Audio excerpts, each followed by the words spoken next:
মৃত্যুর পর একটা ভালো আলোর পথ পায়, একটা গতি পায়, সে চিন্তা যদি এখন না করেন বড় ভুল হয়ে যাবে। মৃত্যুর সময় যে চিন্তা করতে করতে আমরা দেহ ত্যাগ করি, আমাদের গতি তাই হবে। এই জন্য এখন নির্ধারণ করে নিন মৃত্যুর পর অন্তত যাতে একটু সৎ গতি হয়, যাতে নিম্নচনিতে না যেতে হয়। এখন দেখছেন YouTube channel Nitai media live. চিন্তা করে যদি ভয় হয়, তাহলে ভাবলেন আপনি এখনো সজীব আছেন, আপনার কিছু হওয়া সম্ভব। আর যদি ভয় ডর কিছু না আসে, হচ্ছে হোক, তাহলে জানবেন আপনি আর এগিয়ে যেতে পারবেন না। এই ভয়টা কি জানেন? একটু মনটাকে নিবিষ্ট করে ভাবুন তো, আমি মারা গেলাম, আমাকে পোড়ানো হলো, কিন্তু আমার এই জন্মের কর্মফল আমার সাথে গেল, কিন্তু মৃত্যুর পর তো দেহ থাকবে না। তখন আমাকে এই কর্ম অনুযায়ী আমার গতি হবে, কোন নরক, কোন আধারে, কোন পথে যাব। সাথী নেই, অর্থ নেই, সম্পদ নেই, বন্ধু নেই, বান্ধব নেই, চিরদিনের আপনজন কেউ নেই। সেই মৃত্যু রহস্যময় অন্ধকার পথে, সেদিন আমি একা।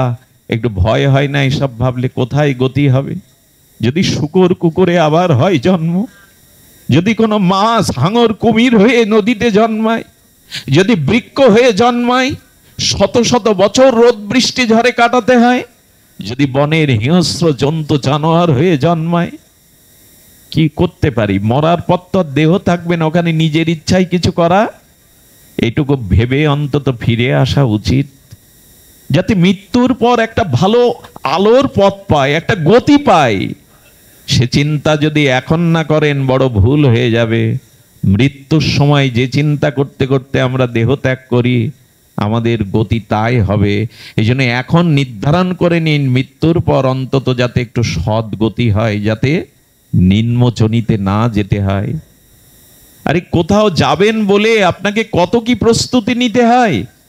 কোনো বিদেশে যেতে গেলে পাসপোর্ট, ভিসা, কোথায় যাবেন তার ঠিকানা, জামা কাপড়, ট্রেনের টিকিট, বিমানের টিকিট, আর আপনি কোথায় যাবেন মৃত্যুর পর সে চিন্তা ভুলে জগৎ নিয়েই মেতে আছি। এটা জ্ঞানের পরিচয় নয়, এটি ভাবনা নয়। মৃত্যুর পরে যাতে একটা সদ্গতি হয়, সেই চিন্তাটা, ভাবনাটা এখন থেকেই করা উচিত। প্রভু, যেন আর পতিত না হই, আর যেন স্খলন না হয় আমার, আমি যেন একটা পথ পাই। গোবিন্দ বলেছেন, এ জন্মে যারা প্রতিকূলতার মধ্যেও আমার ভজন সাধন করে, অর্জুন তাদের বলে দাও তাদের বিনাশ হবে না। আমি আগামী জন্মে তাদের শ্রীমানের গৃহে, যশস্বীর গৃহে, কোন যোগীর গৃহে জন্ম দেব, যেখান থেকে সে আমাকে পেতে সহজে এগিয়ে যেতে পারে। আরে এই জন্মটা তো এগিয়ে থাকুন, এই জন্ম কিছুটা এগিয়ে থাকুন, যাতে আগামী জন্মে পথ পেয়ে যান, যাতে কিছুটা পথ এগিয়ে যেতে পারেন। এই জন্য বলছিলাম, কাম অন্ধতম, প্রেম নির্মল ভাস্কর। এই কাম প্রেমকে যদি না বুঝতে পারি, তাহলে ভজন পথে এগিয়ে যেতে পারবো না। এই জন্য আপনাদের কাছে একান্ত নিবেদন, ভালোবাসাটা ভগবানকে দিন। আর এই ভালোবাসা ভগবানকে দিতে গেলে ভগবানকে জানতে হবে, তার অসমধ্য মাধুর্যকে জানতে হবে। চলুন, ব্রজের কথা বলেছিলাম, এই রাগ ভক্তিটা ব্রজে ওদের ছিল। রাগ ভক্তিটা ওদের ছিল। এই রাগ ভক্তিটা কি করে আসবে? গুরু মহারাজ বলেছিলেন, রাগময়ী ভক্তির হয় রাগাত্মিকা নাম। এই রাগাত্মিকা ভক্তি কি হয়? আমি স্বরূপের পরিচয় দিয়ে শুরু করেছিলাম, আপনাদের ওখানে যদি নিয়ে যাওয়ার চেষ্টা করি গুরুদেবের কৃপায়, আপনাদের প্রসন্ন দৃষ্টিতে, তাহা শুনি লুব্ধ হয় কোন ভাগ্যবান। এই জগতে রাগময়ী ব্রজ ভক্তির কথা শুনতে হবে, নিষ্কাম বিশুদ্ধ ব্রজ প্রেমের কথা শুনতে হবে। এই শুনতে শুনতে কারো মনে লোভ জেগে যাবে, যদি আমিও এমন করে ভালোবাসতে পারতাম। তাহা শুনি লুব্ধ হয় কোন ভাগ্যবান। এই কথা শুনতে শুনতে কারো মনে যদি কিঞ্চিত লোভের সঞ্চার হয়, আমিও যদি তোমাকে এমনি করে ভালোবাসতে পারতাম। এই লোভটা সাধু সঙ্গে আর ভগবানের নাম রূপ লীলা কথা শ্রবণ কীর্তন না করলে এই লোভ কারো জাগবে না। ডক্টর মহানম্রত ব্রহ্মচারী বলেছিলেন, মিষ্টির দোকানে কাছের সুন্দর আলমারির মধ্যে পরিপাটি করে মিষ্টিগুলো সাজানো থাকে, রাস্তায় পথচারী যেতে যেতে একবার তাকায় বনফুল মিষ্টির দোকানে, তখন মিষ্টিগুলো দেখলে একেবারে যে লোভ হয় না তা না, কিন্তু লোভটা প্রকট হয় না। ভালো মিষ্টি, একদিন হয়তো পাবো, সময় থাকলে, অবসর থাকলে, পকেটে অর্থ থাকলে। কিন্তু ওই মিষ্টি কিনে এনে আপনার কোনো প্রিয়জন যদি আপনাকে দেখিয়ে দেখিয়ে সামনে খেতে থাকে, তখন লোভ সামলাতে পারা মুশকিল হয়ে পড়বে। ঠিক মহানামজি বলছেন, এই ব্রজের কথা, এই প্রেমের কথা, এই ভগবানের লীলা কথা যদি তুমি ভক্ত মুখে সামনে বসে শোনো, তাহলে তার মুখর নিঃসৃত এই ভক্তি মাখানো হরি কথা শুনতে শুনতে তোমার মধ্যেও লোভ জেগে যাবে। এমনি করে আমিও কবে ভালোবাসবো ভগবানকে, আমি কবে এমনি করে তাকে ভালোবাসতে পারবো। তাহা শুনি লুব্ধ হয় কোন ভাগ্যবান। এই যদি গোবিন্দকে ভালোবাসবার লোভ একবার জাগে, তাহলে আপনি ভাগ্যবান, না হলে দুর্ভাগ্য আপনাকে ছাড়বে না। নিজের সুখের চিন্তা বাদে যদি ভগবানকে সুখ দেওয়ার চিন্তা করেন, তবে সেই দিনই আপনি ভাগ্যবান বলে পরিগণিত হবেন। এর আগের জীবনটা আমাদের দুর্ভাগ্যে ভরা, শুধু নিজের চিন্তা করে যারা গেলাম। সুধীজন, লোভে ব্রজবাসীর করে অনুগতি, এই লোভে ব্রজবাসীদের যদি অনুগতি করে, শাস্ত্র যুক্তি নাহি মানে রাগানগার প্রকৃতি। কথাটা গভীর রাত হয়েছে, এত কঠিন কথা হয়তো আমাদের সরস করবে না হৃদয়, কিন্তু শাস্ত্র যুক্তি মানে না। লোভ কখনো বিধিবিধান মানে? সেই ছোটবেলায় মায়ের নারকেল নাড়ু খাস না জন্য ওটা ঠাকুরের পূজায় লাগবে, এই বিধি মানি আমরা? কোন অবসরে মায়ের নাড়ু চুরি করে দু চারটে খেয়ে ফেলতাম, কারণ লোভ কখনো যুক্তি মানে না। তো ব্রজপ্রেমটা, ভগবত প্রেমটা এমনি করে কোনো যুক্তি মানে না, সে কোনো আজ্ঞাকে মানতে চায় না। ভালোবাসতে হয় তাই ভালোবাসবো, কারো বিধিনিষেধ মানবো না। এই জন্য গোপীরা কারো বিধিনিষেধ মানেননি। তারা দেহ ধর্ম, কুল ধর্ম, তাদের সংসদ ধর্ম জলাঞ্জলি দিয়ে, আচ্ছা ধর্ম ত্যাগের কথা তো কৃষ্ণই বলেছে, সর্বধর্মান পরিত্যাজ্য মাম একং শরণাং ব্রজ, বলেননি ভগবান?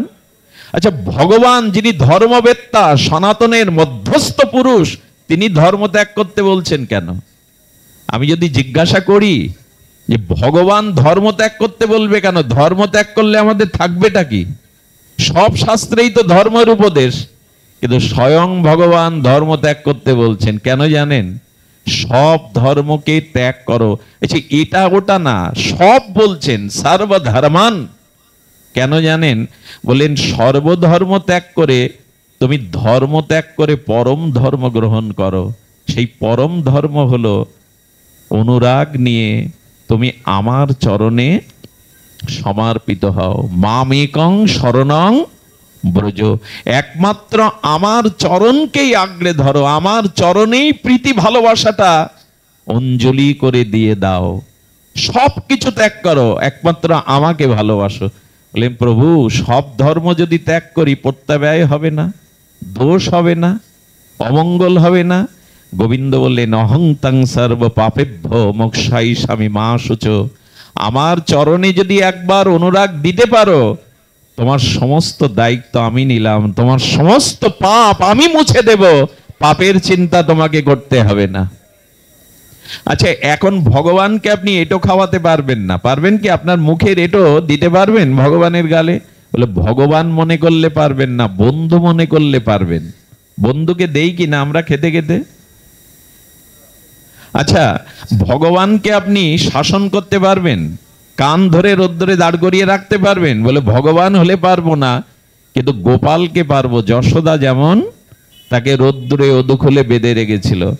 আমি বোঝাতে চাচ্ছি, আমার বলবার অভিপ্রায় হলো ভগবানকে ভগবান জ্ঞানে না, ভগবানকে সখা প্রিয় জ্ঞানে, সন্তান জ্ঞানে এই ব্রজের ভালোবাসাটা তাকে দিন, তাকে নিজের করে ভালোবাসুন। ভালোবাসাটা দূর হয়ে যাবে যদি তাকে শুধু ভগবান মনে করেন। আর ভগবান মনে করলে কি হবে জানেন? তার কাছে গিয়ে শুধু নিজের বিপদ আপদ চাওয়া পাওয়া চাইতে ইচ্ছা করবে। তুমি সর্বশক্তিমান, তুমি সবকিছু করতে পারো, তুমি আমায় দাও। কিন্তু ভগবানকে যদি মনে করেন আমার সন্তান, তখন মনে হবে ও কিছু জানে না, ওর ক্ষুধা লাগলে আমাকেই দিতে হবে, ওকে গরম লাগলে আমাকেই বাতাস করতে হবে, তখন দায়িত্বটা তখন আপনার উপরে আসে। ভগবান মনে করলে তার সেবা, ভগবানের ক্ষুধা নেই তো, তৃষ্ণা নেই তো, কিন্তু ভগবানকে যখন সখা মনে করবেন, পুত্র মনে করবেন, প্রিয় মনে করবেন, তখনই তার ক্ষুধা তৃষ্ণার কথা আপনার মনে আসবে। বাজারে গেলে কি করেন? ছোট মেয়েটার জন্য একটা খেলনা কিনে আনেন না, মেলায় গিয়ে খাবার কিনে আনেন না কেন? কেউ কি বলে দেয়, লিস্টে লিখে দেয়? কিন্তু মনে পড়ে আমার ভালোবাসার খুকিটা তো আছে, সে গেলে জিজ্ঞাসা করবে বাবা কি এনেছো। তেমনি ভগবানকে যদি পুত্র জ্ঞানে, সখা জ্ঞানে, প্রিয় জ্ঞানে ভালোবাসতে পারেন, তবে এই ভালোবাসা ব্রজের আনুগত্যে ভালোবাসা হবে।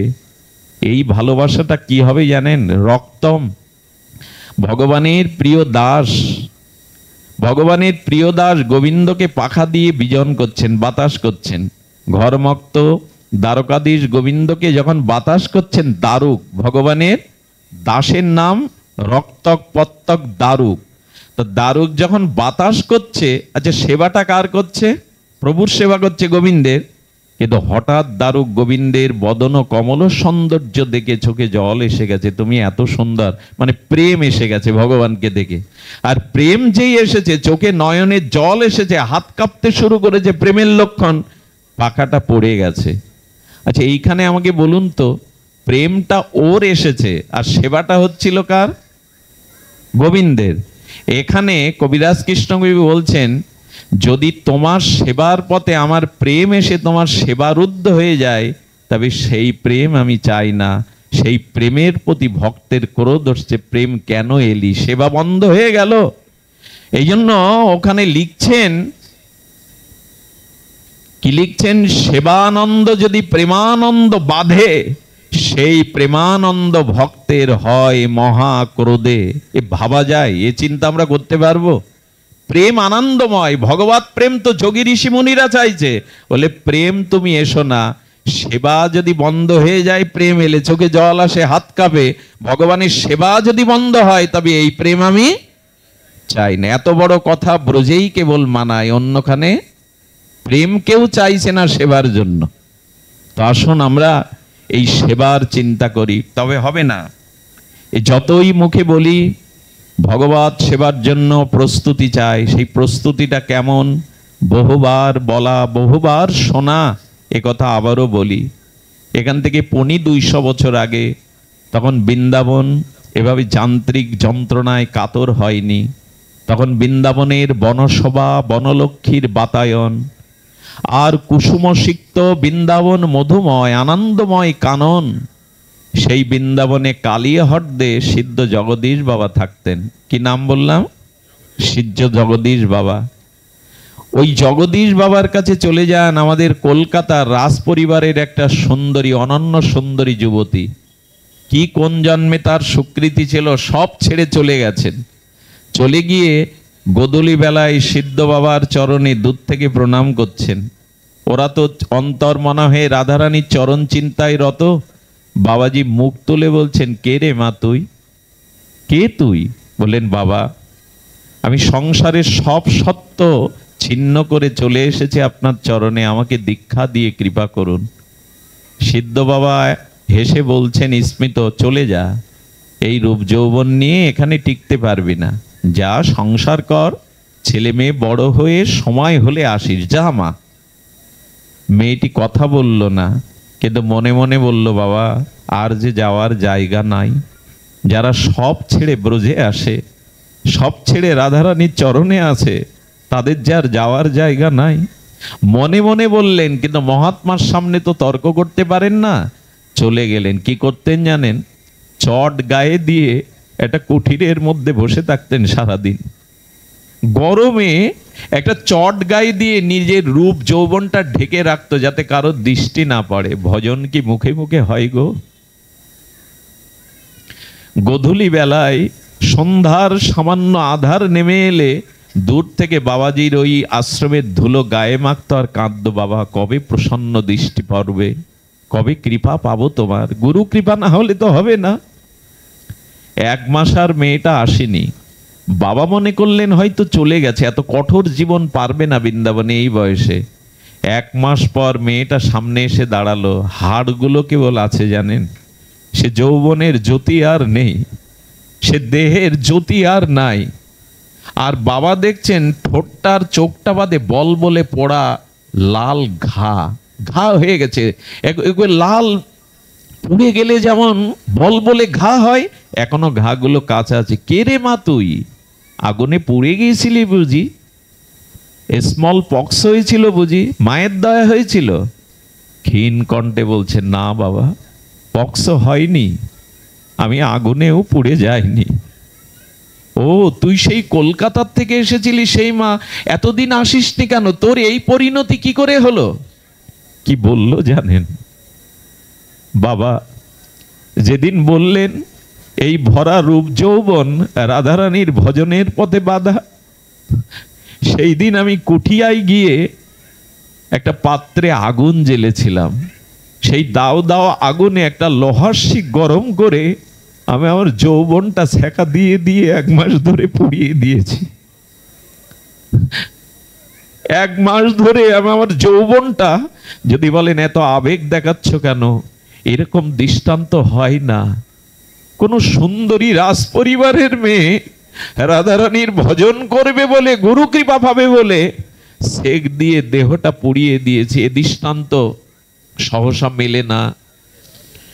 মেয়েটা বলছে, বাবা হবে না, আমার দ্বারা রাধারানীর ভজন হবে না। বাবার চোখে জল, হাত ইশারা করছে, আয় মা আমার কাছে আয়। সেই দিন তাকে এমন কৃপা করেছিলেন, ওই মেয়েটা অনেক অনেক দূরে গিয়েছিল, আর তার দিকে কোনো পুরুষ কোনোদিন তাকায়নি। রাধারানীর চরণের কৈকর্যে এমন করে ত্যাগ স্বীকার করেছিল, আমরা পারবো না, মুখে যাই বলি, আবেগ দিয়ে যাই বলি, আমরা এতটা ত্যাগ করতে পারবো না। এ দেহকেও এখনো সাজাতে আমরা ব্যস্ত। এই দেহ পোকায় ভরা। গুরু মহারাজ বললেন, এই দেহ যদি, আমার লাশটা যদি ফেলে রাখেন তো শৃগাল কুকুরে ভক্ষণ করার পরে ওদের উদরে বিষ্ঠার মলমূত্র হবে। এই দেহটা চিতায় পোড়ালে 1 মুষ্টি ছাই হবে, আর চেহটা মাটির নিচে যদি দেন ওইখানে কীটমিকিটে রূপান্তরিত হবে। যে দেহের পরিণাম 1 মুষ্টি ছাই, যে দেহের পরিণাম মাটির নিচে দিলে কোটি কোটি পোকা, আর যে দেহটা শৃগাল কুকুরে খেলে তাদের উদরে বিষ্ঠায় রূপান্তরিত হবে মলমূত্রে, সেই দেহ সাজানোটাই কি উদ্দেশ্য এ জগতে আসা? আশা নয়। এই দেহ দিয়ে যদি ভগবত ভজন না হয়, এই দেহ দিয়ে যদি গৌর গোবিন্দের ভজন সেবা না হয়, বড় ভুল হয়ে যাবে। ভুল তো হয়েই গেছে। এই জন্য বললেন এই অভিশাপ সসুখ বাসনা ত্যাগ করতে হবে। দেখুন ভগবান মহাদেব, ভগবান শঙ্কর চিতাভস্য মেখেছেন। আমায় ব্যাখ্যা করতে পারেন এর কারণ কি? যিনি সত্যম শিবম সুন্দরম মহাযোগেশ্বর, ভগবান শিব চিতাভস্য মেখেছেন, জগৎকে জানাচ্ছেন এ দেহের অন্তিম পরিণাম তত্ত্বটা আমি গায়ে মেখেছি। যাই মাখো, একদিন অগ্নিতে পুড়তে হবে। এই মানুষ এত নিষ্ঠুর, চিতাতে পিতামাতার মাথাটা ফাটতে চায় না। দেখবেন আগুনে মাথা ফাটতে চায় না, যখন বাঁশ দিয়ে মাথাটা ফাটানো হয়। মাথা না পুড়লে তো অস্থি পাওয়া যাবে না, শবদাহ ক্রিয়া শেষ হবে না। এই জন্য প্রিয়জনকে দিয়ে মাথাটাও ফাটানো হয়। কোথায় দরদ দেখাচ্ছেন, কাদের নিয়ে পড়ে আছেন সারা জীবন? এদের প্রতি দায়িত্ব পালন করুন, কিন্তু ভালোবাসাটা ভগবানকে দিন, বড় ভুল হয়ে যাবে। এই সংসারের বাস্তবতা আমরা বুঝতে পারিনি। আপনাদের এই ফরিদপুরে, এই বৃহত্তম ফরিদপুরে এক ডাক্তার ছিলেন। ডাক্তারদের অনেক পরীক্ষা দিতে হয় জানেন। ডাক্তারি পাশ করার পরে প্রফেসর স্যারের সাথে গিয়ে শবচ্ছেদ ঘরে যেতে হয়। শবচ্ছেদ মানে লাশ কাটা ঘরে। লাশ কাটা ঘরে গিয়ে প্রফেসর বলছে ছুরি নাও। তা প্রায় 200 বছর আগের ঘটনা। সেই ছুরিটা হাতে নিয়ে, তখন এত এয়ার কন্ডিশন রুম টুম ছিল না, ওই আবছা আলোর মধ্যে এক যুবকের লাশ কাটতে বলছে। কোথায় কিডনি, কোথায় হার্ট। যেই লাশটাতে ছুরি চালিয়েছে, কি বলবো, বহুদিনের পচাগলা লাশ থেকে বিকট গন্ধ আর কোটি কোটি পোকা ওনার সামনে। ওই যেই চিরেছে পোকা বেরিয়েছে। সঙ্গে সঙ্গে ভাবছে একটা যুবকের দেহের পরিণতি এই।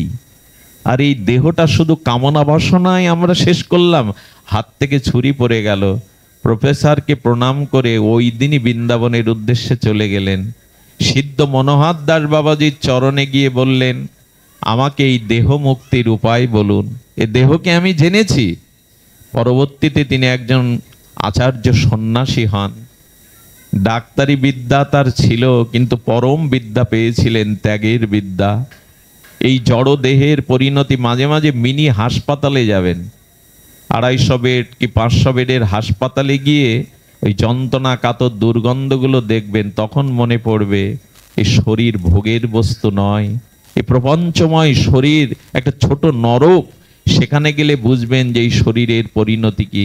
এই জন্য শরীরকে সাজাতে গিয়ে, শরীরের আবেশ আসতে গিয়েই তো ভজন হলো না, কৃষ্ণ সেবা হলো না, ভগবত সেবা হলো না। এই দেহাবেশ যতদিন আছে ততদিন ভগবানে আবেশ আসবে না, লিখে নিন। যতদিন এই দেহের আবেশ আছে ততদিন আত্মায় আবেশ যাবে না। আসলে সংসার বলতে কিন্তু 10টা বাড়ি 10টা গাড়ি না। সংসার বলতে কিন্তু স্ত্রী পুত্র টাকা পয়সা না। সংসার বলতে এই দেহ বা দেহের ভোগ। আচ্ছা, টাকা বাড়ি গাড়ি স্ত্রী পুত্র কার জন্য? দেহের জন্যই তো। এদের সাথে সম্পর্ক কিসের? দেহের জন্য। দেহ সুখের জন্য এত আয়োজন। এই জন্য দেহাবেশী হলো ভগবত আবেশের অন্তরায়। তবে এই আবেশ যেতে পারে। ছোট একটা ঘটনা বলেই পাঠ বিশ্রাম করি। এই পাঠ হয়তো এইভাবে 1 ঘন্টা, বা আমি দেরিতে পৌঁছেছি, এটা আমার নিজের অপারগতা, অপরাধ। এই পাঠগুলি দিনের পর দিন শুনতে শুনতে মনে হবে না, ভগবত ভজনী, ভগবানে অনুরাগই আমাদের জীবনের একমাত্র পুরুষার্থ, পঞ্চম পুরুষার্থ। এটাই প্রেম। এই বঙ্গদেশে একজন যুবক বিবাহ করলো, একটু সত্য ঘটনা শুনুন। আর এই বিবাহের পরে তার স্ত্রীর প্রতি কোনো কোনো পুরুষের প্রবল আসক্তি থাকে স্ত্রীর প্রতি। তার আসক্তি এমন যে 2 বছরে তার স্ত্রীকে সে বাপের বাড়ি যেতে দেয়নি, যেটাকে বলে কাম অন্ধ কামক পুরুষ।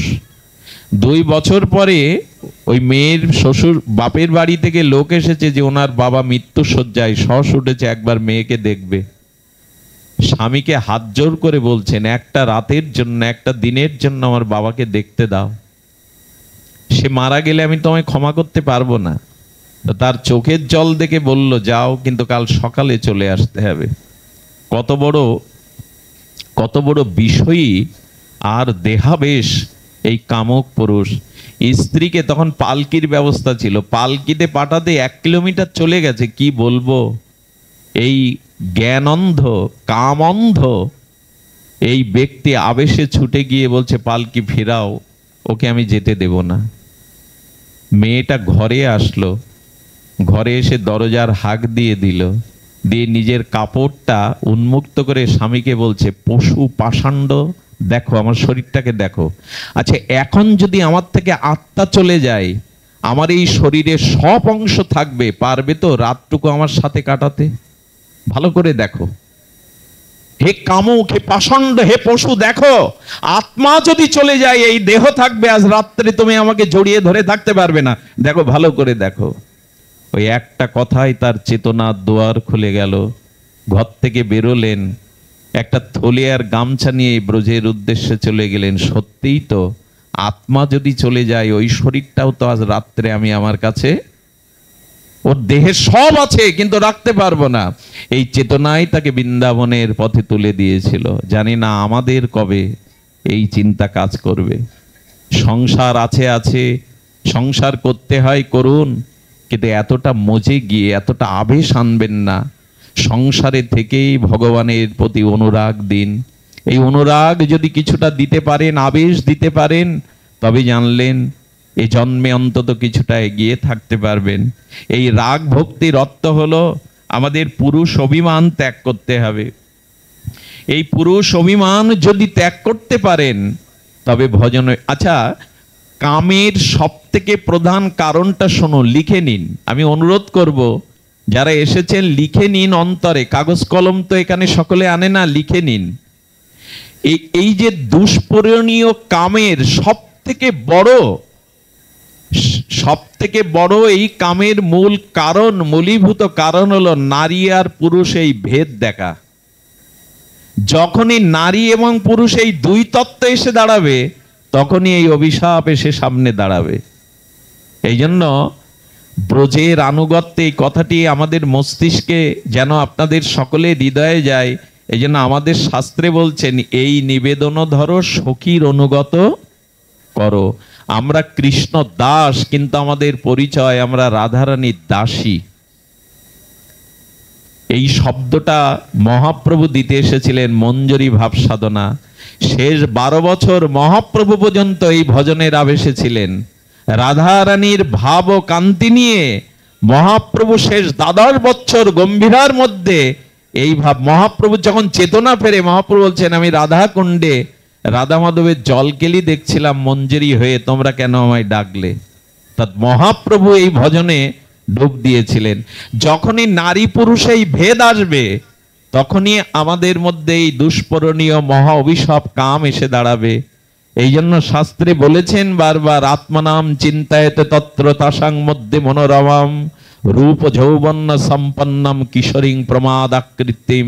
রূপানুগ ভজনের জগৎ আচার্য রসাচার্য রূপ গোস্বামী বলেছেন, গুরুদেবের কাছ থেকে মাঝে মাঝে মঞ্জরি ভাব সাধনাটা নিয়ে নেবেন। এই মঞ্জরি ভাব সাধনার কীর্তন সারা জীবন গাইলাম, এই মনের অভিলাষ বিলাস কুঞ্জে দিয়বাস। সেই বিলাস কুঞ্জে রাধা মাধবের নিকুঞ্জ মন্দিরে ললিতা বিশাখা রূপমঞ্জরির আনুগত্যে ওই লীলা স্মরণ করতে থাকুন, ওই লীলা ভাবতে থাকুন। আপনারা যদি বলেন আমি পুরুষ, আমি গোপী অভিমান আনবো কি করে, মঞ্জরি অভিমান কি করবে, বলে এটা সম্ভব। আধুনিক চিকিৎসা বিজ্ঞানে হরমোন চেস করে 18 বছরের যুবককে যুবতী বানানো যায়, এটা সত্য কিনা? হরমোন চেস করে যুবককে যুবতী বানানো যায়। যদি ডাক্তারি মেডিকেল সায়েন্সে এরকম থাকে, তবে গুরুদেবের কৃপায় ওই গোপী আনুগত্যে সুখী আনুগত্য ভাবতে ভাবতে এক সময় পুরুষ অভিমান ভোগ অভিমান আপনার চলে যেতে বাধ্য। আচ্ছা, প্রজাপতিটা কিসের থেকে হয়? শুয়োপোকাটা প্রজাপতি রূপ নেয়, মরে গিয়ে আর একটা প্রাণী হয় না। শুয়োপোকাটাই বিচিত্র প্রজাপতি হয়ে যায়। যদি একটা প্রাণী শুয়োপোকা থেকে বিচিত্র প্রজাপতি রূপ নিতে পারে, তবে আপনি রাধা রানীর সখী এই চিন্তা করতে করতে করতে করতে আপনার মধ্যে একদিন পুরুষ অভিমান দূর হয়ে যাবে। কারণ বৃন্দাবনে কেবল একজনই পুরুষ, গোবিন্দ, দ্বিতীয় কেউ পুরুষ নন। কারণ পুরুষ দেহ নিয়ে গোপী প্রেম ব্রজ প্রেম হওয়া সম্ভব নয়। এ অনেক উপরের কথা। আর এই পথে যেতে গেলে আপনাদের ছোট্ট করে অনুরোধ করে যায়, হরিনামটা বড় আদর করে ভালোবাসুন। হরিনামটা করতে করতে, হরিনাম জপ করতে করতে একদিন এই ব্রজ আবেশ আসবেই। এর মূল রাস্তাই হলো মহাপ্রভুর প্রদত্ত শ্রী হরিনাম। বহুদিন ধরে হরিনাম করতে করতে এই ভাবনার উদয় হবে, ব্রজ ভাবনার উদয় হবে। এই ভাবনা যদি একবার এসে যায়, আর আপনি হৃদয় থেকে এই অনুরাগের রং তুলতে পারবেন না, এর থেকে পিছিয়ে আসতে পারবেন না। তাই আপনাদের কাছে সর্বশেষ মিনতি অনুরোধ করে যায়, হরিনামটাকে ভালোবেসে আদর করে নিয়ে নিন।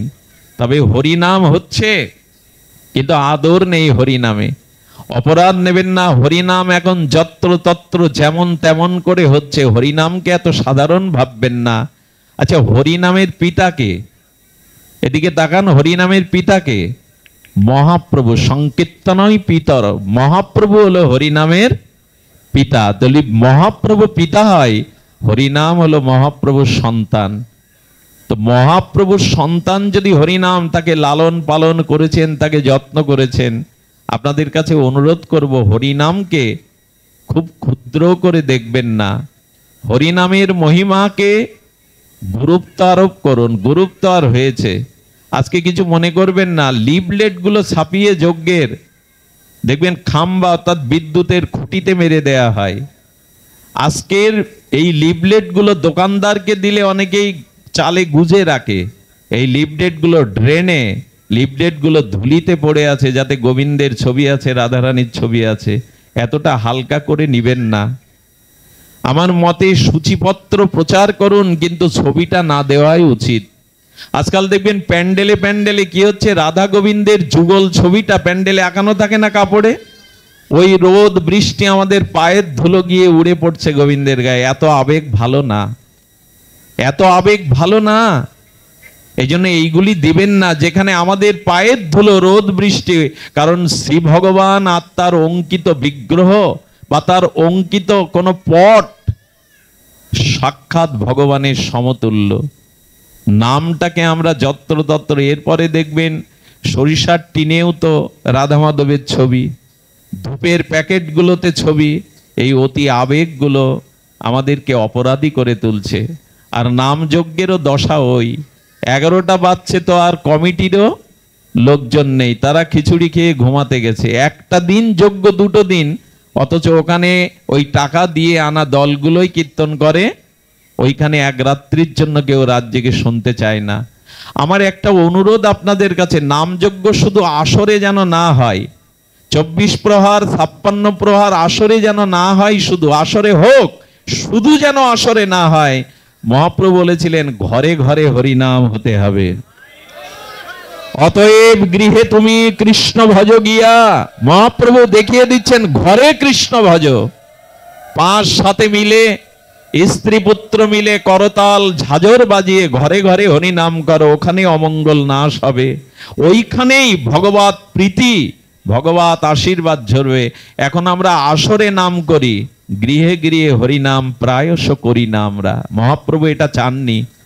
শোনো শোনো নিত্যানন্দ, শোনো হরিদাস, সর্বত্র আমার আজ্ঞা করো হে প্রকাশ। জীবের দ্বারে দ্বারে গিয়ে, কোথায় যেতে বলছেন? জীবের দ্বারে দ্বারে গিয়ে। আজ দ্বারে দ্বারে নাম নেই। 40,000 টাকা দিয়ে দল আনুন, আমার আপত্তি নেই, তাদের খোল করতাল আছে, তাদের লোকজন আছে। কিন্তু যদি মাসে 20,000 টাকা দিয়ে গ্রামের লোক একজন শুদ্ধ বৈষ্ণবকে প্রভাতে করতাল বাজিয়ে পুরো গ্রামটা নামের জন্য রাখতেন, তাহলে ভোরবেলা ওই মধুর হরিনাম আপনার কানে, আপনার ছেলে মেয়ের কানে, যে তার দিনটা ভালো যেত, তার হৃদয়ে কৃষ্ণ নাম হতো। কিন্তু 20,000 টাকা দিয়ে নগর কীর্তনের একটা বৈষ্ণবকে রাখবো না, অথচ 50,000 টাকা দিয়ে 3 দিনে একটা দল এনে এখানেই নাম শেষ। ওটা আর কেউ ঘরে নিয়ে যায় না। মহাপ্রভু বললেন হরে কৃষ্ণ কৃষ্ণ কৃষ্ণ হরে হরে, হরে রাম রাম রাম হরে হরে। প্রভু কহে কহিলাম এই মহামন্ত্র, ইহা গিয়া জপ সভা করিয়া নির্বন্ধ। জপ করি তো। আশ্চর্যতে একটা খবরের কাগজ সকালবেলা পড়তে কত সময় নেই আমরা, একটা জাতীয় পেপার, আঞ্চলিক পেপার অন্তত আধ ঘন্টা ধরে পড়ি, আর 4 মালা জপ করতে 20 মিনিট লাগে। কজন করি আমরা? পেপার পড়লেন ভালো কথা, কিন্তু কতক্ষণ 4 মালা জপ করতে 20 মিনিট লাগে। আমি মাদারীপুর বাসী, আশপাশ থেকে যারা এসেছেন সুরিজন, অনুরোধ করব নাম জপটা শুরু করুন। আর বাড়িতে বসে মায়েরা বাচ্চারা মিলে খোল করতাল ঝাঁঝর মৃদঙ্গ বাজিয়ে একটু হরিনাম করুন। সুর লাগবে না, রাগ রাগিনী লাগবে না, ভগবান ভাবের ঠাকুর, ভাব দিয়েই নাম গ্রহণ করবেন। আজ এইটুকুই থাক। আপনাদের কল্যাণ হোক, আপনাদের চিরমঙ্গল হোক। 700 গৌর প্রেম, ব্রজ প্রেম আপনারা লাভ করে ধন্য হন। যে মায়ের আত্মার কল্যাণে যারা এই অনুষ্ঠান দিয়েছেন তারা ধন্য। তাদের মাতৃদেবীর আত্মকল্যাণ অবশ্যই প্রাপ্ত হবে, এই প্রার্থনা করে, সর্বাঙ্গীন মঙ্গল কামনা করে আমি আপনাদের আতুল চরণে বারবার বন্দনাপূর্বক বাঞ্ছা কল্পতরু জানিয়ে এখানেই আজকের অনুষ্ঠান বিশ্রাম রাখছি। ভক্তবৃন্দ, 11 এপ্রিল 2025, 29 চৈত্র 1431, আগামী শুক্রবার উৎসব অঙ্গন প্রভাকাদ্দি মুকসেদপুর। এখানে আমাদের শ্রদ্ধেয় কার্তিক দাদাজির, তার মায়ের সম্ভবত আত্মিক কল্যাণে অনুষ্ঠান, এই জীবাধমের, সেখানে উপস্থিত হওয়ার কথা আছে। যদি আপনাদের প্রসন্ন দৃষ্টি এবং ভগবানের কৃপা বর্ষিত হয়, আপনারা নিমন্ত্রিত। আগামী শুক্রবার প্রভাকাদ্দি আগ্রায় মুকসেদপুরস্থ। হরিকথা। জয় শ্রী গুরু প্রেমানন্দে হরিবল। জয় রাধে। এখানে কিছু গ্রন্থাবলী আছে, আমাদের ধনঞ্জয় ভক্তের গ্রহণ করতে পারেন। শ্রীমতী মুক্তা দাস, তিনি নিঃসন্তান, তার সন্তান